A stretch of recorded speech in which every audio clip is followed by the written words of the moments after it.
I want to thank Mrs. Dan for hosting me. She is running a massive institution. I'm going to talk a little bit more about that a little later on. And with that, she took the time and the effort to get to know what we're doing and to have me. I spent the better part of 2 days at Bet Yaakov. I've been involved with educational institutions my whole adult life, and I will tell you, it's an outstanding place. It's a place of great energy. It's a place of great commitment by the educators and the administrative leaders. The physical plant is unparalleled, and it's something that will continue to enrich this community, God willing, for many decades to come. Thank you. Keep building. Dear Victor, where are you? Yes. Dear Victor, I don't know. This man spends 40 hours in every 24-hour day. He's a remarkable young person, very, very dedicated to the children of this community, to the education of those children, and he has been with us, helping us from back in Brooklyn. And Acharon Chabib, a young lady heard me teach in the old city of Jerusalem.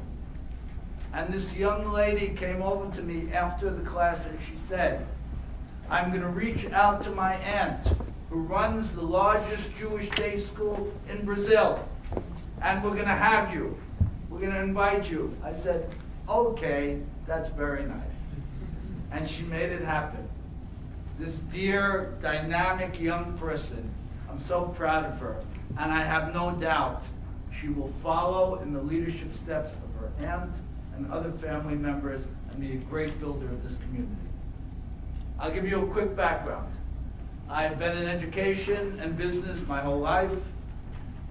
I built a company that at one time was one of the largest privately held companies in New York City. I've built educational institutions from scratch.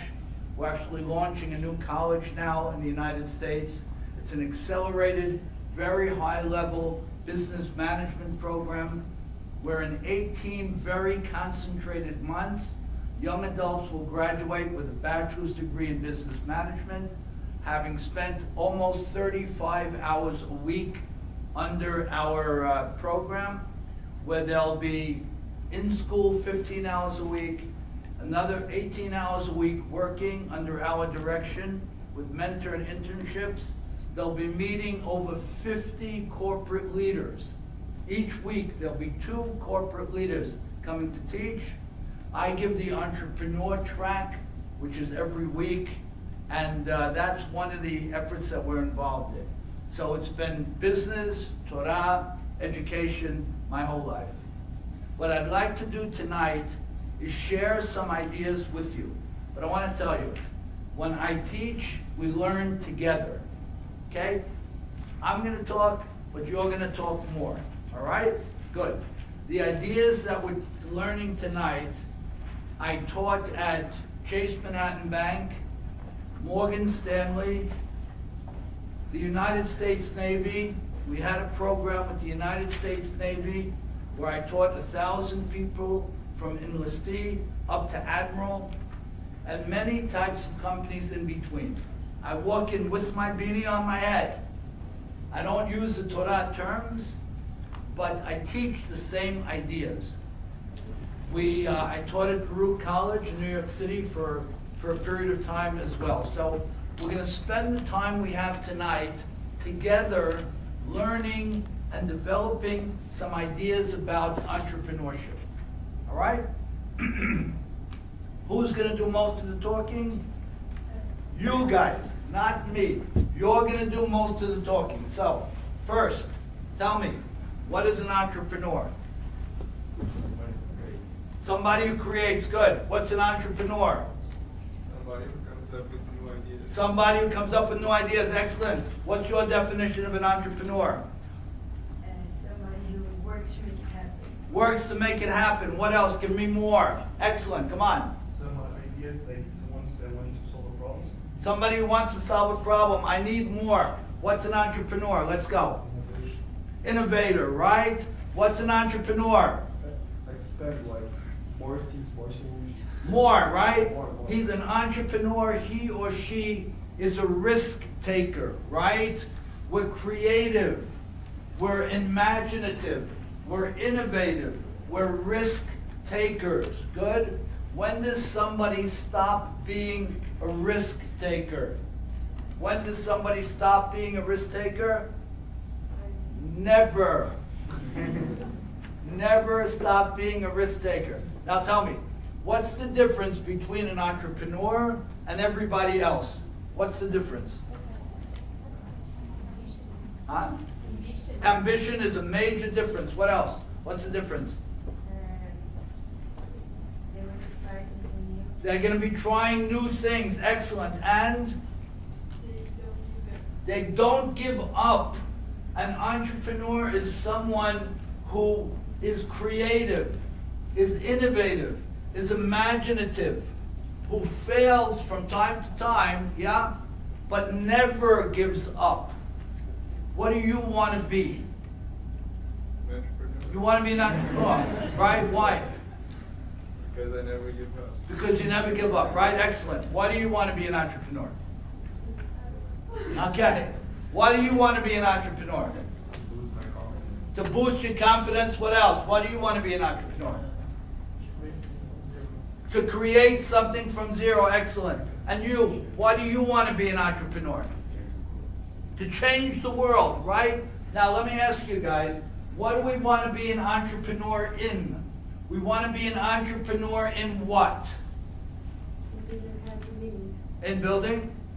Something that has meaning. And something that has meaning. Excellent. So do I want to be an entrepreneur in my career? Yes or no? Yes. Of course. Do I want to be an entrepreneur in my chesed efforts? Right? Somebody told me they're opening a program now for special children. How fantastic is that? Do I want to be an entrepreneur in that?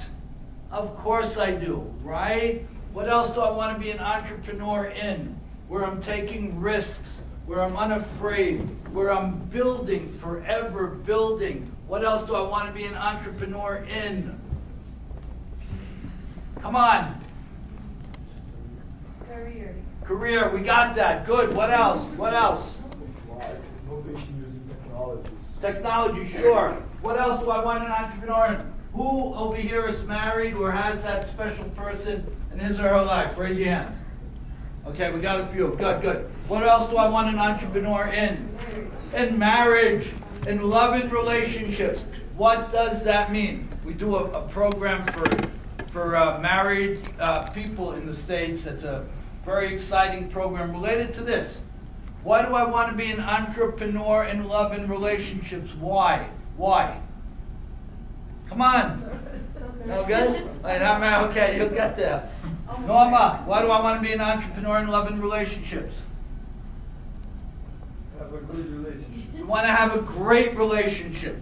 What's the difference between someone who's an entrepreneur in his love and relationship and someone who isn't? What would you say? Yep. Happiness. Happiness and? Effort. And? Effort. You gotta put effort. Effort, great. You know what I'm going to tell you the difference is? I'm going to tell you. Some people come to me and they tell me, you know, we're a drop-off topic, but we're not. Because I want you to understand that entrepreneurship goes in everything. We're going to talk about career mainly tonight, but it's in everything. People come to me and tell me, you know what? There was so much more intimacy and passion in my relationship 20 years ago. I tell them, I don't know what you're talking about. How could it be? Well, you know, when the relationship was young, there was so much more sharing. There was so much more laughter. Why?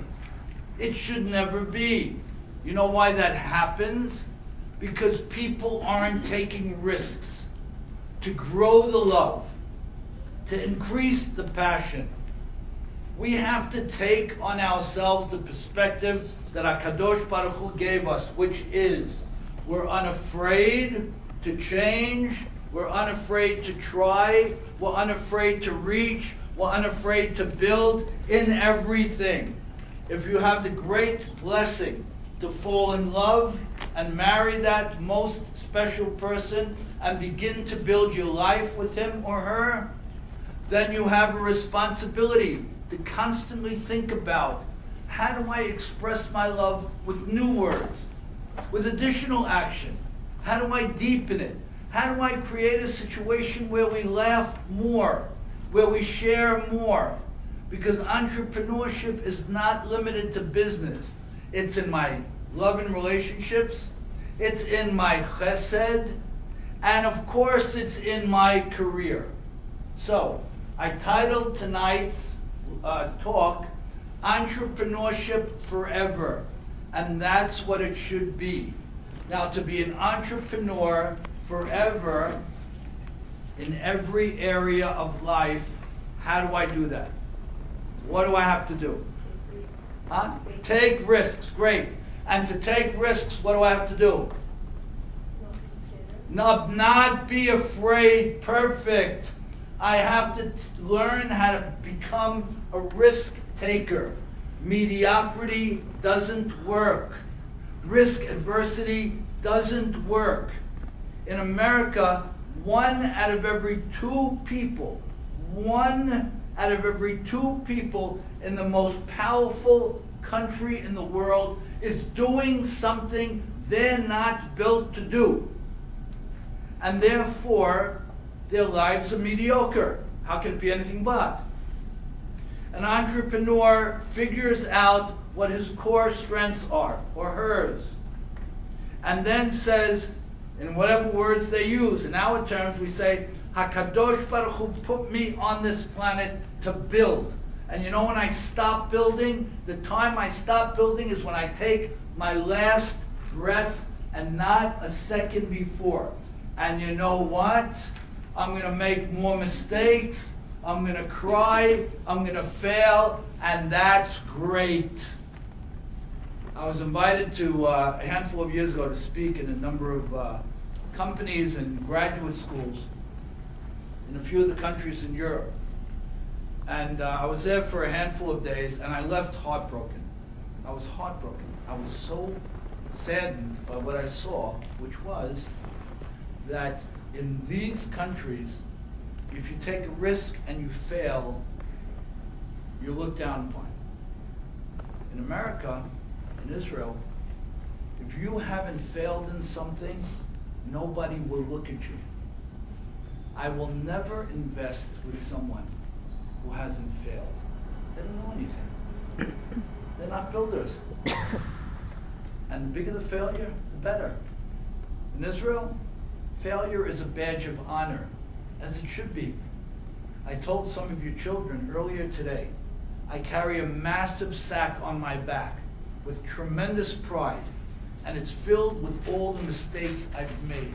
Thank God. Because I'm an entrepreneur forever in every area. A rabbi walked over to me in the synagogue a couple weeks ago and he said, you're starting this massive new program of a college now at this point in your life? I looked at him and I said, this is one of my projects. I don't know what you're talking about. I'm just getting warmed up. Now I finally know something. So, the first thing we want to own, ladies and gentlemen, is that entrepreneurship is what HaKadosh Baruch Hu wants for us. And the reason we want it for ourselves is because it yields a much richer life. A love and relationship that's based on risk-taking to deepen the love, to increase the laughter, to increase the sharing is a much more beautiful relationship. Someone who takes on a career as an entrepreneur is going to make more mistakes. That's right. But he's the person you're betting on. She's the person you're building with because they're creative, they're expansive, they're growing, they're unafraid. Good? Okay? Great, good. Let's look at some of the ideas on the page. An idea is greater than a country. What does that mean? An idea is greater than a country. What does that mean? What do you think? What does it mean? An idea is greater than a country. Come on, guys. What does it mean? What does it mean? An idea is greater than a country. Let's go. An idea can be very powerful. An idea can be very powerful, right? Good. And there are people on the planet today who came up with a good idea whose net worth is more than countries. Who could ever imagine such a thing? 1 second. A man or a woman came up with an idea that gave them a level of wealth that adds up to more than the natural resources and the industrial input and X of a country? The answer is yes. That's the person I want to be. I want to be an idea machine. Now, if I hold, my headline is, I'm an entrepreneur forever, then the first thing I want to be doing is I want to be putting myself in a mindset where every time an idea comes to mind, what do I do with it? Take risk and do the idea. I hold it, right? I hold on to it, right? I hold on to it. We spoke about it with some of your younger siblings or children today. What do most people do when they get a new idea? What do? Huh? What do? What do most people do when they come up with a new idea? They let it go. Most people do nothing. Most people do nothing. Why? What do they say after they come up with a new idea?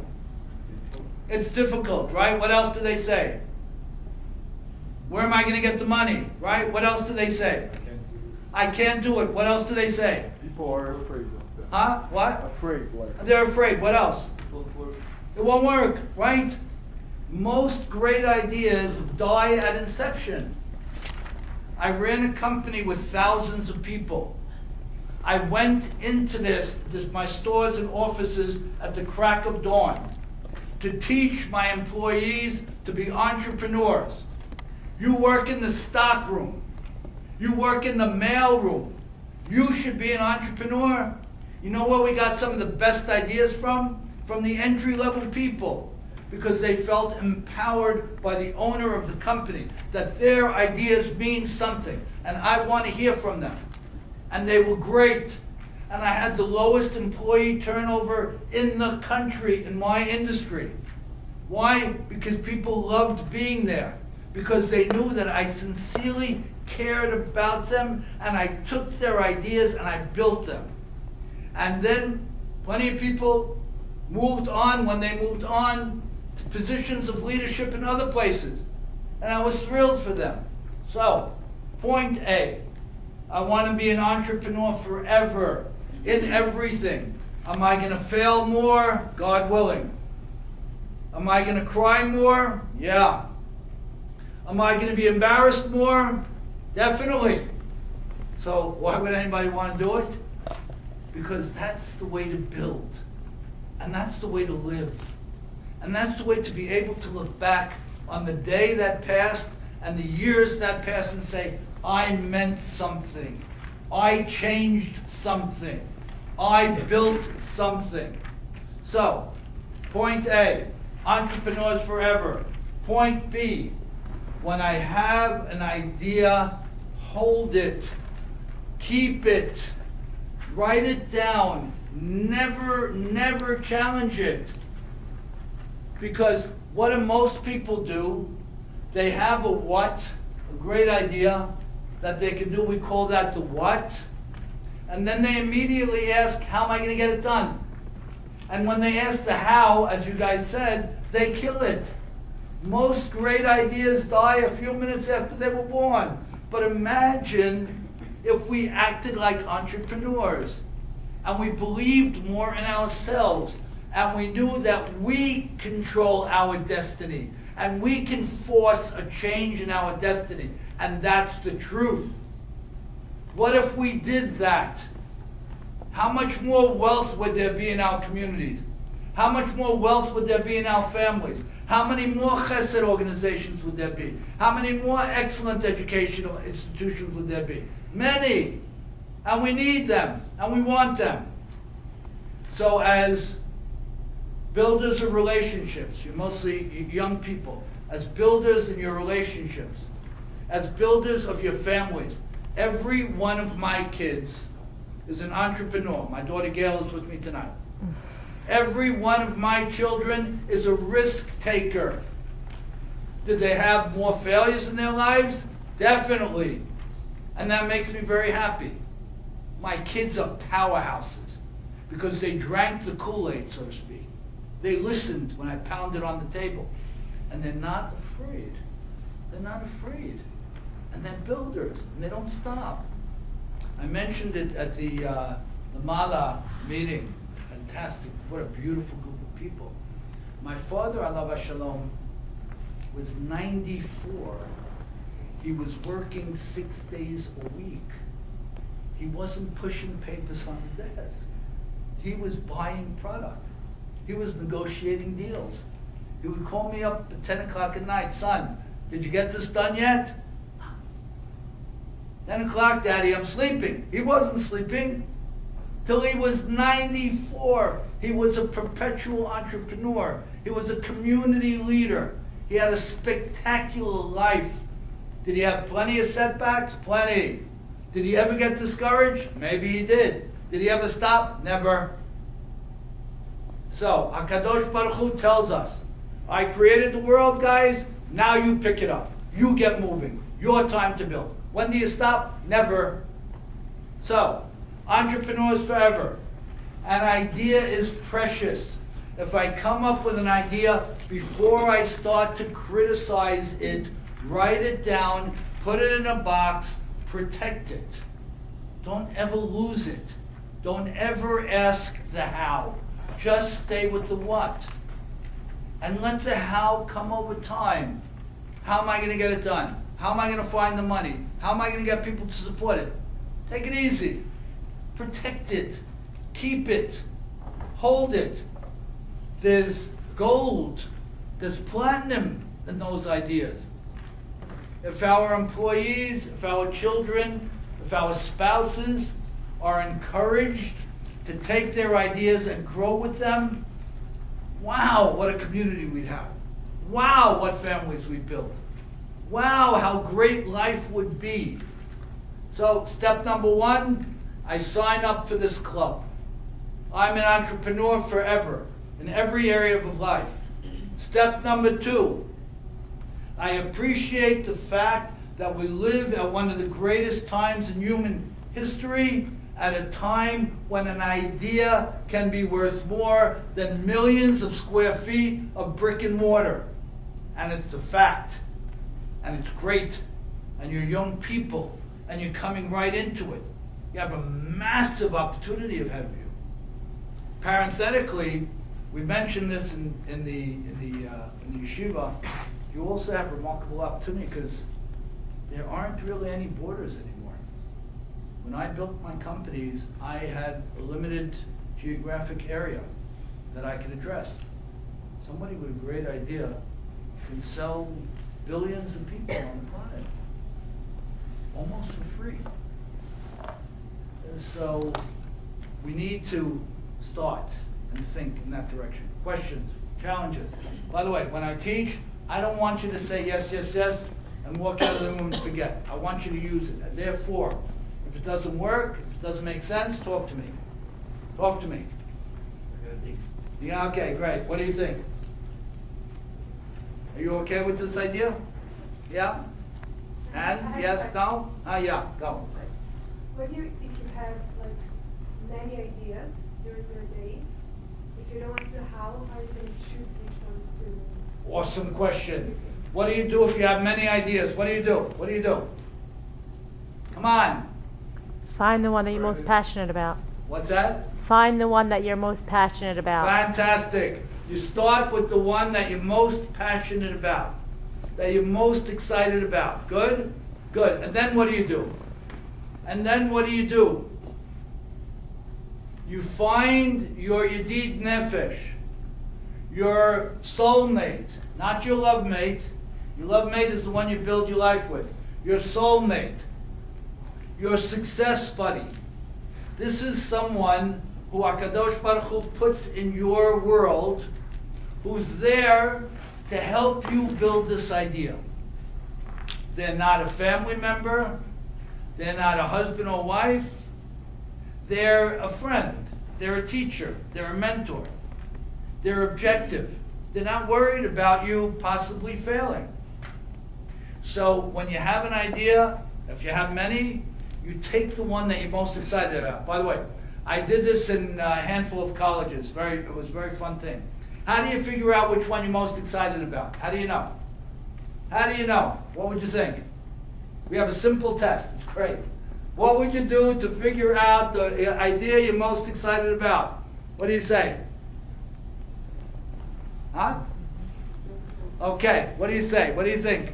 The ones we should think more about. Which I think more about, true, and what else? Exactly the same. Huh? I think it doesn't come out of your head. You Right? think all day long about You it. can't get it out of your head. Fabulous. That's one fabulous way to know. And there's another way.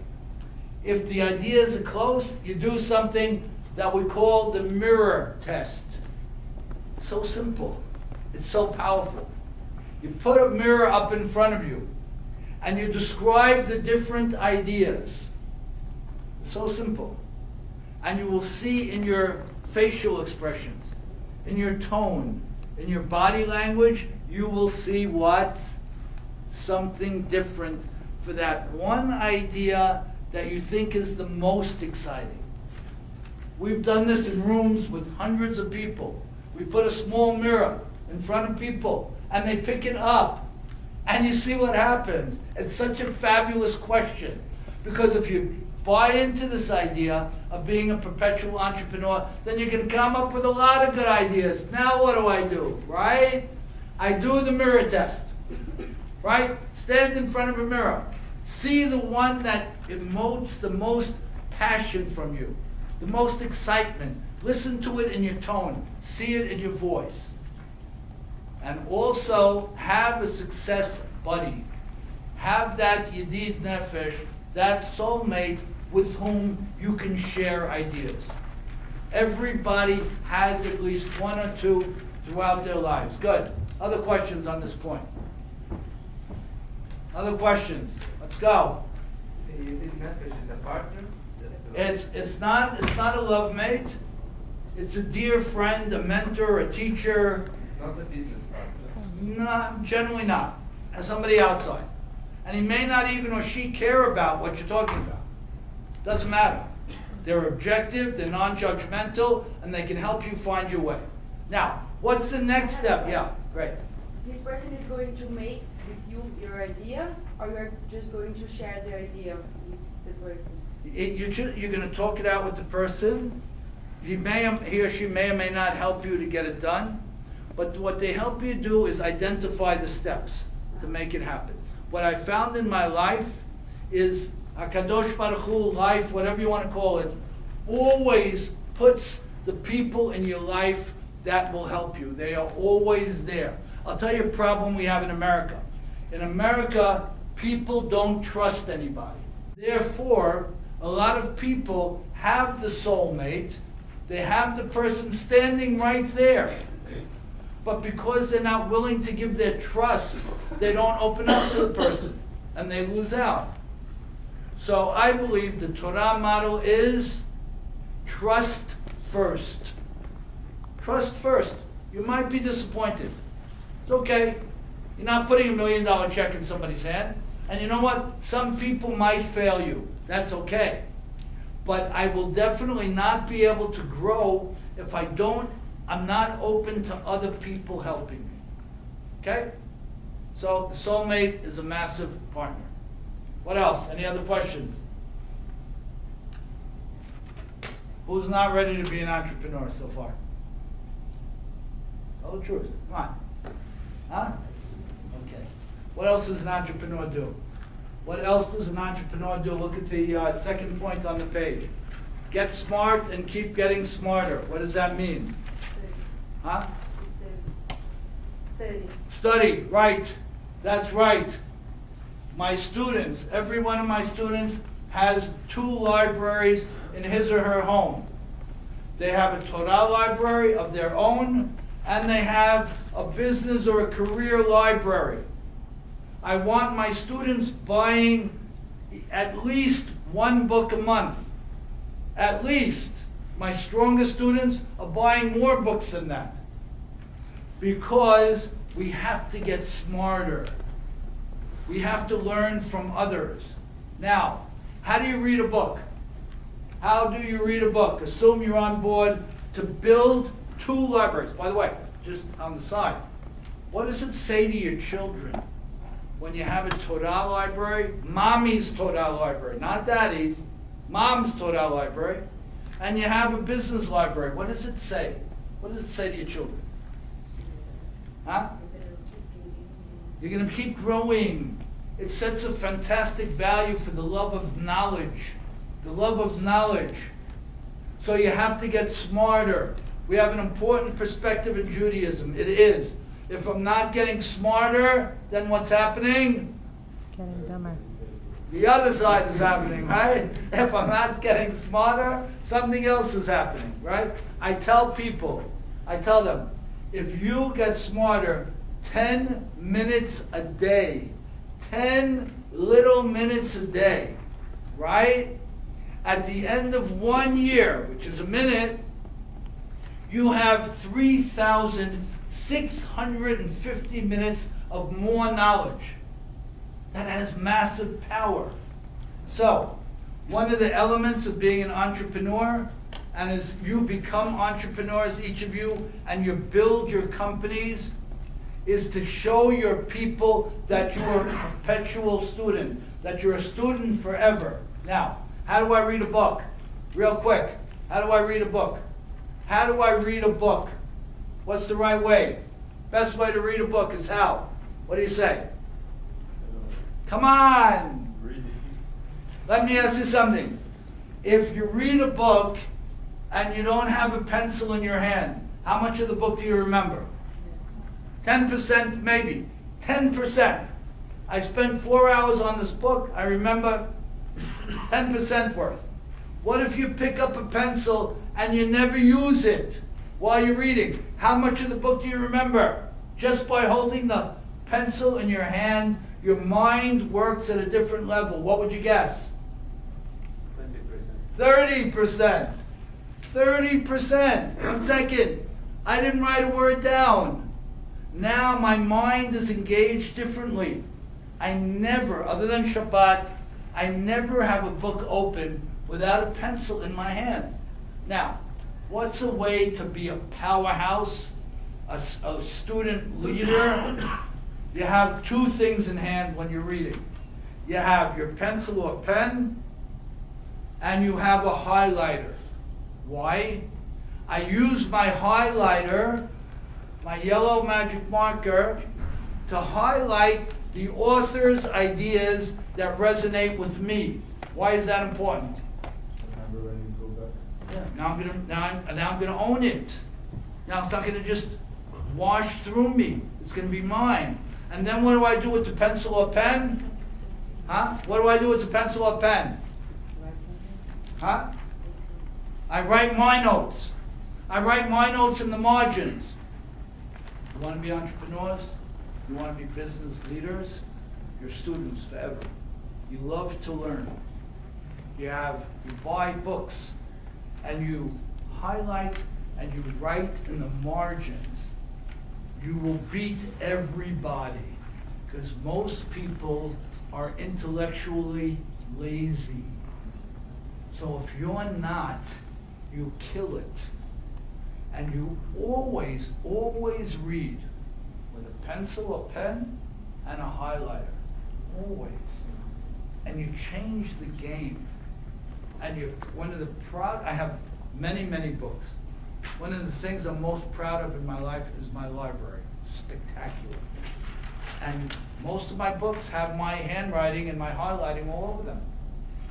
And I'll remember a reference or I'll remember a quote decades later. So, as an entrepreneur, you want to get smart and keep getting smarter. Good. What's the next core attribute of an entrepreneur? What do you want to do? What do you say? No? Okay. Next core thing of an entrepreneur. Take a look at the page. We gave you the wrong one. Take a look at this one. What's the next core thing? Yes? Actually, I have a question on getting smarter. Okay. I I do believe books are a great source, but I think people are also a good source. You Right. need to be open to listen and to learn from others. Or- A million percent, I agree. I agree. You know what the nice thing about it, the book? I get to read somebody's, all their ideas so easily, anywhere, anytime I want. So you're 100% right. The point of the book is to get to that person. If I could get to the person directly, so much better. But when I mean people, I mean like people around you. How do you learn from the market without knowing the people? Or Good, it's learn from the different people kind of- around you. But learn from the guy in India or China or Israel or America who you will never meet. Learn from him too. And that's what you can do with the book. But definitely learn from the people around you. Great. What about my strengths, guys? What about that? Identify my strengths. Great. What does that mean? What does that mean? What does it mean? Know what I'm capable of. Excellent. How else would you say it? Identify my strengths. An entrepreneur needs to identify his or her strengths. What does that mean? What do you say? That they need to figure out what they need to get to add. What I need to figure out what I do naturally well. Again, this is very, very important. God, life, however you want to call it, gives every individual things that he or she finds it easy to do. Easy. For me, you know what's easy? Putting the class together is easy. I don't know. I love it. It makes me happy. I love people. I love knowledge. And I'm very lucky that God gave me this ability to share ideas. In fact, I like it better than just about anything else. And it took me time to realize that that's a natural strength. Now, if you want to be an entrepreneur, you need to identify what you do naturally well, and you need to use it.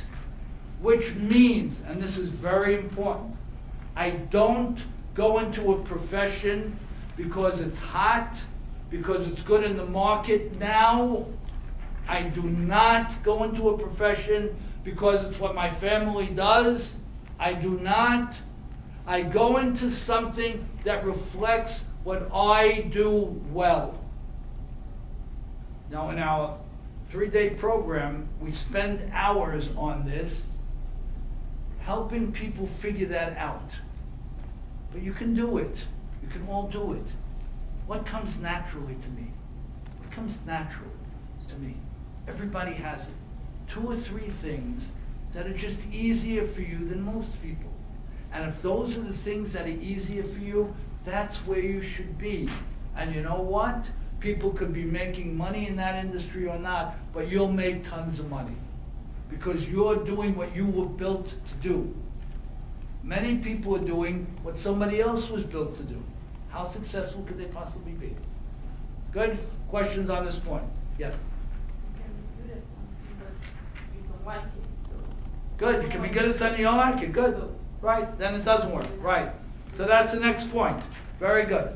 So I have to identify my strength, and then I have to identify my passion. What is my passion? What does it mean, my passion? What I love to do. Good. Now, what do you love to do? Speak. You love to speak. Love it, right? And are you a good speaker? Good. So should you be doing a lot of that? And you chose to go into the law field. Why? Because you can stand up in front of a court and kill them, right? Good. Because you're articulate, you have a beautiful presence, and you like to do that. Excellent. What do you love to do? Listen.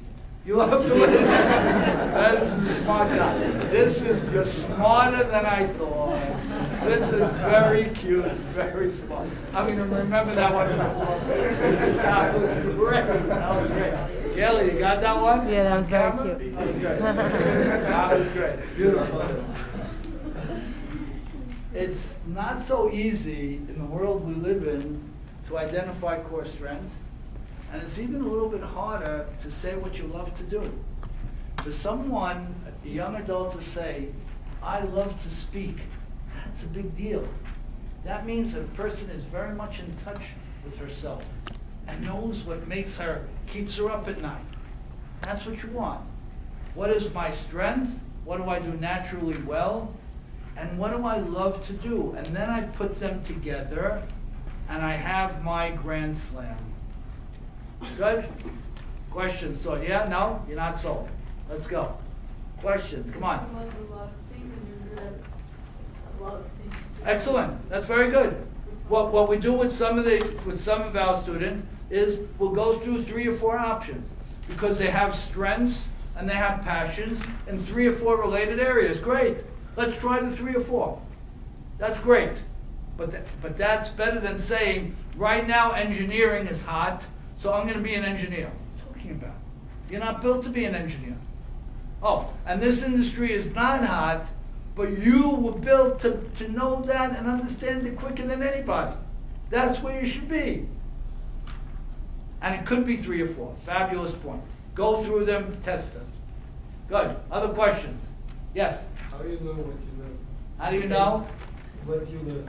How do I know what I love Yeah. to love? How do I know what my passion is? How do you know that you hate it or to love? How do I know that I hate it or I love it? Yeah. What do you think? You don't know. How would you know? Help him out. The way you speak about it. Huh? From the way you speak about it. The way we speak about it, yeah? The way What you else? Huh? What else? How do you know what you love? If I never experience it, how do I know? Come here a minute. Come over here. Mrs. Dan, how much time do we have? We have some time? Okay. Okay, what do you do? Face everybody. Okay. What's your name? Gene. Huh? Gene? Yeah. Okay, Gene. Don't talk to me. Talk to your friends. What do you do? I'm working. Don't talk to me. Okay. I'm from Brooklyn. Talk to your friend. Okay. I'm working with my friend. I'm opening a new business. And what I'm doing is we are trying to find some properties that the zoning area it is not so good to build big incorporations, and you are trying to do smaller incorporations like middle missing houses, and that's what I'm doing now. Very nice, good. If you had $1 million in the bank, $1 million in the bank, Yeah. right? $10 million in the bank, whatever you say. What would you be doing? Don't talk to me. Talk to your friends. Probably the same thing. Yeah. Because Why? because I want to build a business. Because why? Because I want to build a business that gives purpose and change the world that I'm in. Okay. So if you had all the money you could ever need, you would still be doing this, right? Yeah. Good. What do you do in your free time? I watch sports and I study Torah. Okay, great. Okay. And what would you love to do? You wouldn't love to do anything but this, yeah? Yeah. Okay. You're doing okay. You're great. You're great. Good guy. You're easy. You're easy. Anybody else want to stand up here and make a fool of themselves? Huh? No? Okay, great. Huh? Come on, come on. Your friends volunteered it. Come on. 1 minute. Come on. Okay, what's your name? Pepe? Patrick. Oh, Patrick. Okay. Yeah. I'm standing over here. Okay, Patrick, what do you do? I work in a packaging company. Patrick, what do you do there? Talk to them, not me. I calculate the costs. Calculate the cost. Yes. What would you do if you had all the money that you didn't have to work? Disappear. This is the guy you told to come up? It's not gonna help. No, I would do the same thing. You would do the same thing? Yeah. Yeah?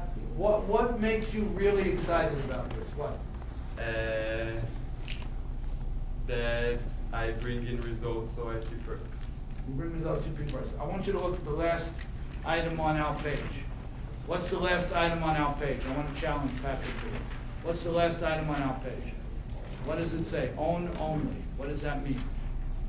What does that mean? It means, unless you're working for a massive institution like this one, where you can have real responsibility, where did he go?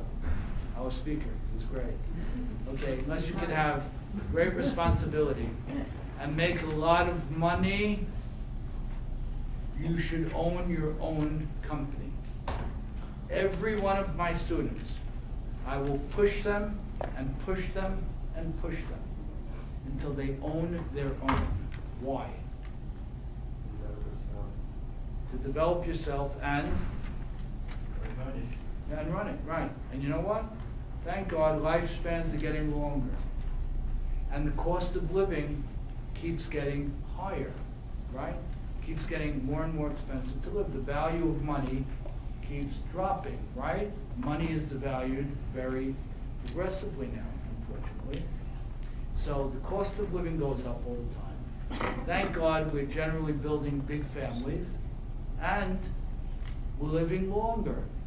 Now, when you work for somebody, what happens every year you do well?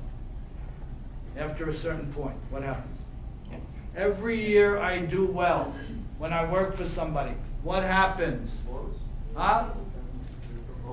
You get promoted until there's nowhere else to go. And you reach a point where every year you do great, you're worth less.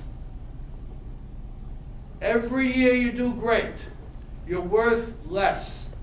And that's true. Because you did great from when you were 25 to 45, and you did even better from when you were 45 to 65. Now, you're at the best part of your life because you know so much. You have life experiences, but you're 65.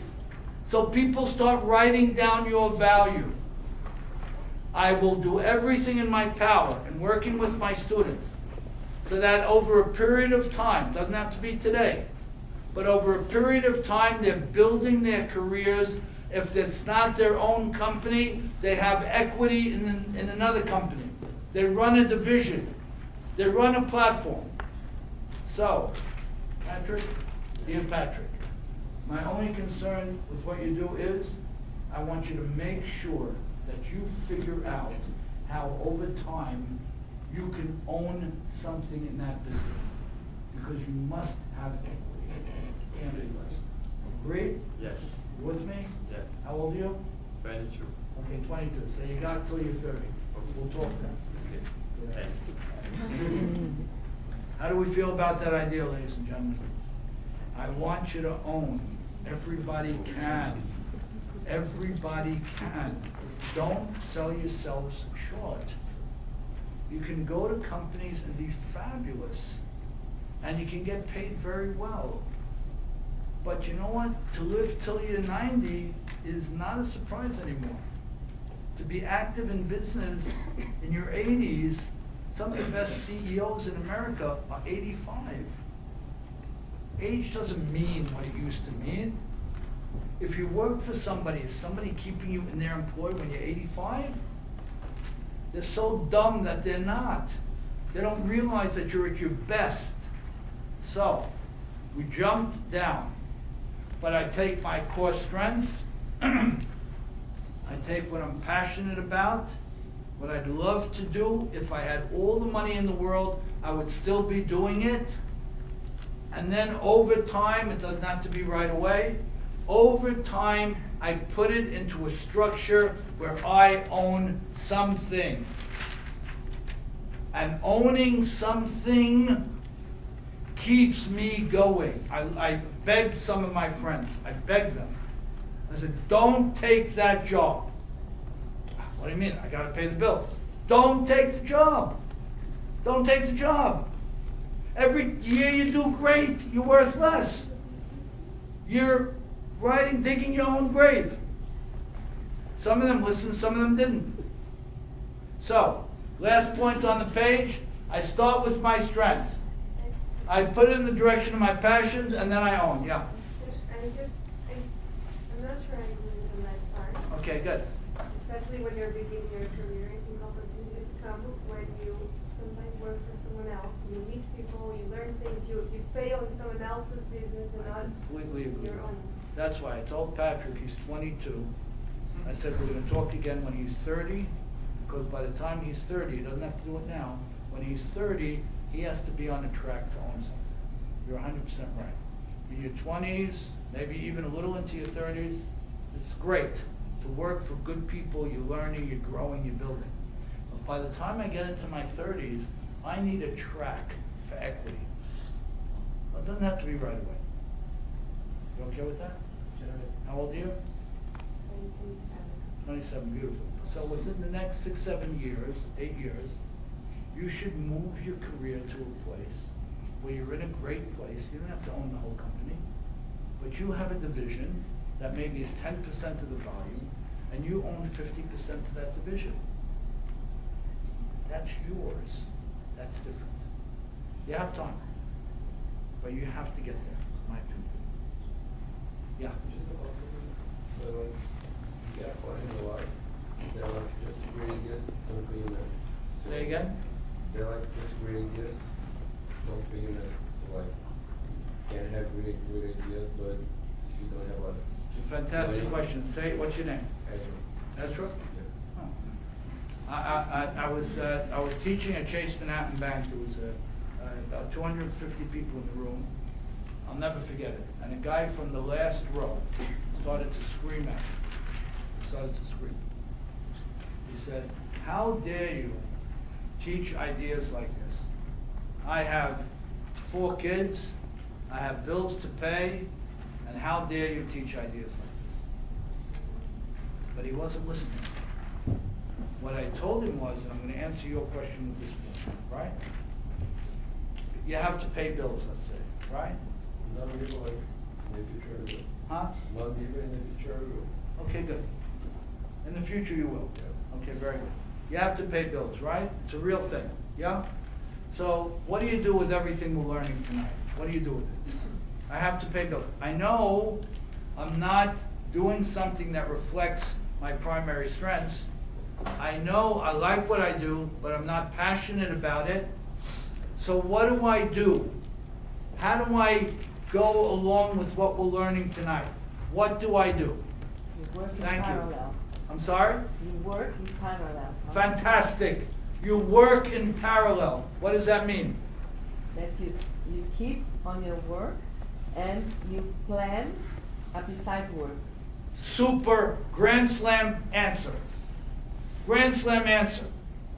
So if somebody works from 9 to 5, or 10 to 6, or 9 to 6, or 9 to 7, whatever you do, right? You take an hour a day, and you start building what reflects your core strengths and your passion. You don't stop working. You have to pay bills. That's a real thing, right? But you have the drive and the discipline to dedicate an hour a day, and I hold everybody has an hour a day. When I was running a very large company, I was teaching 14 hours a week, which meant I had to prepare a lot more than that. I was getting up 4:30 every morning. I was having a great time, the best time, because I was on all cylinders. I was doing exactly what I love, right? So, what's your name? I'm sorry? Karina. Serena? No, Karina. Karina. So according to Karina, and she's 100% on target. And that's what I attempted to tell the guy in the last row, right?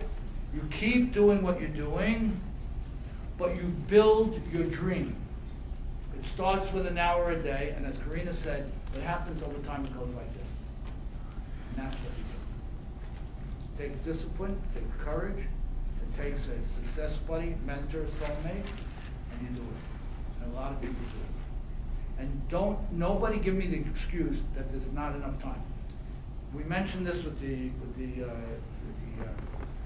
young kids today, just very briefly. But a day is 24 hours long, right? Average person sleeps 8 hours. The average person works 8 or 9 hours. Let's go with 9.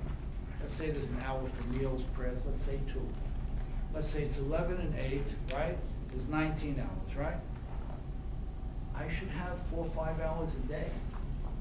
By the way, not I should, I do. I have 4 or 5 hours a day. By the way, you don't have 4 or 5 hours, which we do, you have 3. You don't have 3, you have 2. We have the time. 24 hours is a massive amount of time. Massive amount of time. So, you're doing something that doesn't reflect your core strengths for good reason, because you need to earn a living, that doesn't reflect your passion, you don't have a pass. You don't have an excuse. You keep doing what you're doing, and you start your side gig. Every day, at least an hour. You on for that? Okay. Thank you. Excellent. Okay, let's do a few more points and we'll wrap. What does ready, fire, aim mean, guys? What does ready, fire, aim? What does that mean? Ready, fire, aim. What does it mean? Don't hold back. Huh? Don't hold back, true, but more than that. Good. What is ready, fire, aim? Yeah. As soon as you have an idea, you should start the exercise. Move, go, right? What do people do most often? They have a committee meeting. Maybe. They get to a point where they have a committee meeting. And then the committee decides to adjourn and come back in a month. And then when they come back in a month, they're going to research the matter. And then after they research the matter, they're going to hand it to another committee to do their research. And by the time they get to the end of the thing, people forgot what they were doing. I call that the philosopher syndrome. We have a lot of philosophers in business. We have a lot of philosophers in everything. Philosophers starve. Who wins? Builders and doers. So, we have our relationship with HaKadosh Baruch Hu is defined by Na'aseh v'nishma. Na'aseh means do. What are you talking about? How can I do? I don't know. I'm going to do, and then I'm going to be shomea, then I'm going to know. The answer is, of course. Ready, fire, aim. Ready, fire, aim. I'm going to tell you a quick story that I told the young adults today. Quick story. I was building a new company a number of years ago, and I asked my executive assistant to identify the 5 best branding companies in New York City in this category and to set me up meetings with them. She did. I went to the first 4 meetings, then the last. At the end of the meeting, the CEO who presented said, it's going to be a $150,000 fee, and it'll take us 5 months to do the branding. What do you say? I said, I'll tell you what, I have a different idea. What if we lock the door to this conference room, and you and I and your team spend the next 5 days here and we don't leave? And I'll pay each of you double your hourly rate. I would guess that at the end of the 5 days, I can have a branding package. And you know what? In my experience, if you did a great job, you're 60% right, which means you're 40% wrong. An entrepreneur is generally 60%. Come on, let's go. This is a perspective that Israelis have, some Americans have, and I'm sure plenty of people in this country have. It's not everywhere, but it's certainly very much in our communities, in the Jewish community. We believe in life, we believe in God, we believe in His involvement in our lives, we believe He wants our success, and we believe in the going and building. And you know what? One of my students told me in the Russian community, I taught in the Russian community in the city for a number of years, he said, but that's fake it till you make it, that's not right. I said, who said that's not right? Of course it's right. Fake it till you make it is right. Of course it's right. Of course it's right. Can I ever imagine I'm going to know everything I need to know when I start my business? Of course not. I'm going to learn on the job. That's why HaKadosh Baruch Hu told us, get started, get going. Learn on the job. That's what we're supposed to be doing. When you learn on the job, what does it reflect? And what else? What does it reflect when I learn on the job? What does it reflect? We're going to go another 7 minutes. What does it reflect when I learn on the job? Getting smarter. I'm getting smarter. Excellent. What else does it reflect? Come on. Not scared to fail. Huh? Not scared to I'm not afraid to fail. Fabulous. Great. I'm not afraid to fail. Excellent. I learn on the job. I do. I go. I'm a perpetual student. That's what I want. That's what an entrepreneur is. And my new college that we're opening in the city, the accelerated program. You know how many educators I interviewed? I have to hire 2 professors. We're starting with 50 students. I have to hire 2. You know how many people I interviewed? 50. 50 active professors. They stink. They're deadheads. They don't engage the class. They don't build people. Education is about building people, not giving over content. They stand in front of the room and they dump ideas on people. That's a philosopher. That's not a builder. So, you want to be builders, dear friends. You want to be ready, fire, aim people. Are you going to make more mistakes? Of course. I'm going to tell you one other very quick story. Baruch College, I taught there for a while, pro bono, and they gave me what they called a management group, which was post-undergrad. I had kids from 34 countries. It was fabulous. Loved it. And I taught them this idea more in depth, and I told them I wish them all a giant public failure as soon as possible. Giant public failure as soon as possible. And they went crazy. What are you talking about? And, you know, sometime in the future, God willing, we'll talk about this more in depth. But one of the best things that can happen to you in your life, and hopefully happen more than once, is a giant, massive failure. Public, everybody knows, and soon. Why is that a good thing? Why is that a good thing? What do you say? Huh? Why is it a good thing? Mama, what do you say? You're gonna grow, You're going to grow. Why are you going to grow? Excellent. Why are you going to grow? you're gonna get up and get going. That's right. Because when you stand there publicly, so to speak, you stand there publicly with your failure, nobody can take anything from you after that. You're free. You're free. So they have a thing in Baruch where they have a sweatshirt at the end of the year, and one slogan wins. I won. I wish you all a giant public failure as soon as possible. Kids were walking around the school with that on the back of their sweatshirt. Fabulous. And it's true. I want my students to fail big time, sooner rather than later. Because once they fail, it means they're innovators, it means they're risk takers, it means they're entrepreneurs, and then they're free. I stood in front of you, you stripped me, and guess what? I'm still here.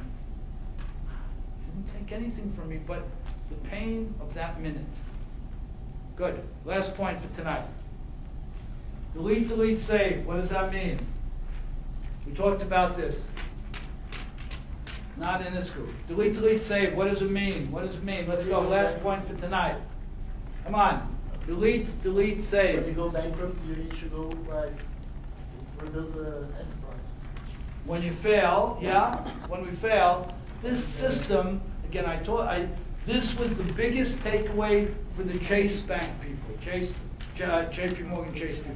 This was their biggest takeaway. They found their concern was that the middle management became risk adverse. So we taught this idea, of course, without the Torah references, right? And what did we teach them? Again, we didn't use Rambam Maimonides, who framed this. We said it in very generic terms. What Rambam says is, when somebody fails, you get rid of the experience. Out. I don't care. It's ancient history. What do you mean? It happened this morning. It's out.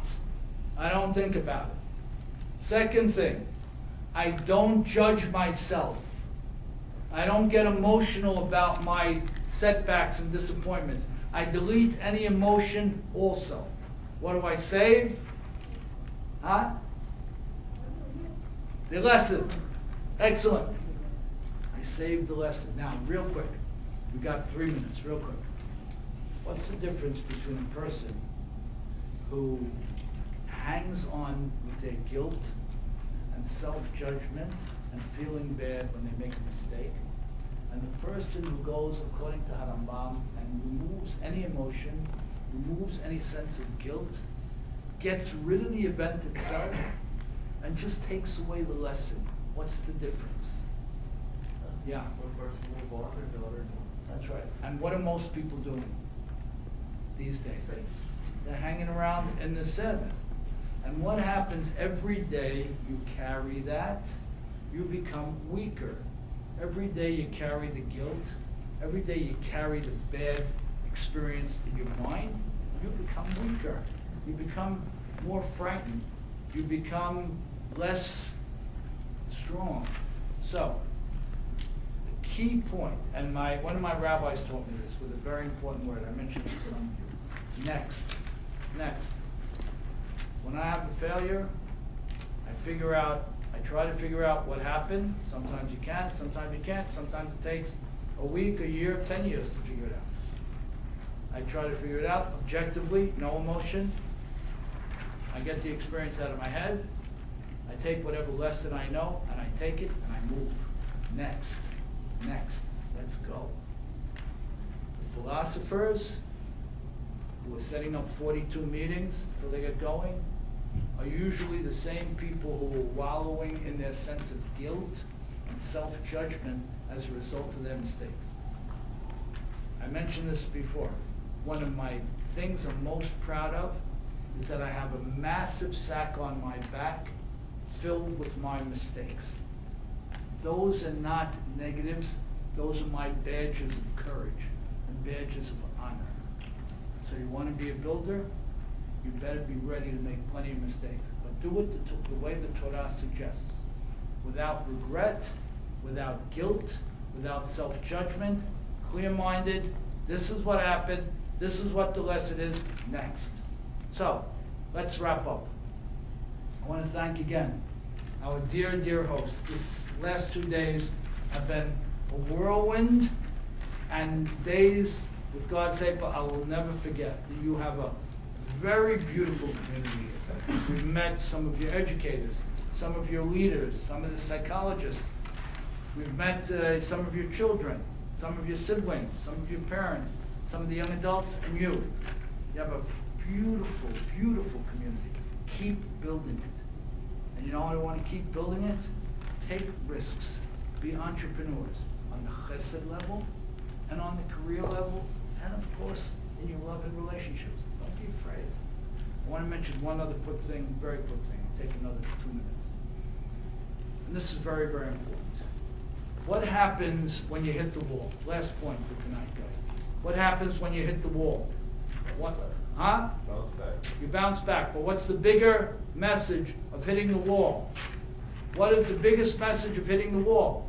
Let's go. The pain. Huh? The pain. The pain, right? But what's the biggest lesson for me? What do I have to do? You'll go back living. Don't go this way, right? What do most people do when they hit the wall? Rena, what do? Keep another 10. They keep hitting, right? What do some people do? They run back, right? Why does HaKadosh, this is a bigger conversation. We're doing it in a minute.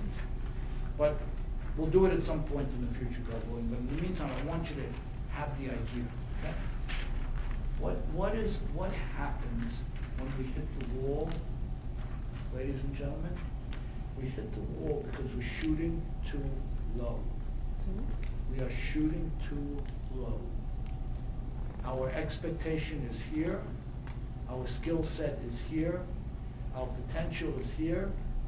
But we don't appreciate who we are, and we keep shooting too low. Hashem says, I ain't doing that. Because if you're successful at that, then you're going to undermine the massive potential that you really have. So what's the lesson? And I push my students very hard on this. And I broke the paradigms of America, at least for them.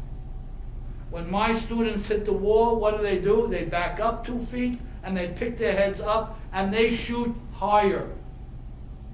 HaKadosh Baruch Hu loves us. He's in the details with us. He doesn't want mediocrity. He doesn't want limited success. He wants grand slam home runs. Is life harder that way? For sure. Is it richer that way? Infinitely richer. So I know when I'm working on something and I'm sort of lining up all the details and I'm hitting the wall, you know why? Because HaKadosh Baruch Hu is shouting at me and telling me, you're shooting too low, man. Back up and raise your sights. What do you mean? I just failed. Back up and raise your sights? That's right. That's right. That's life. So, final point.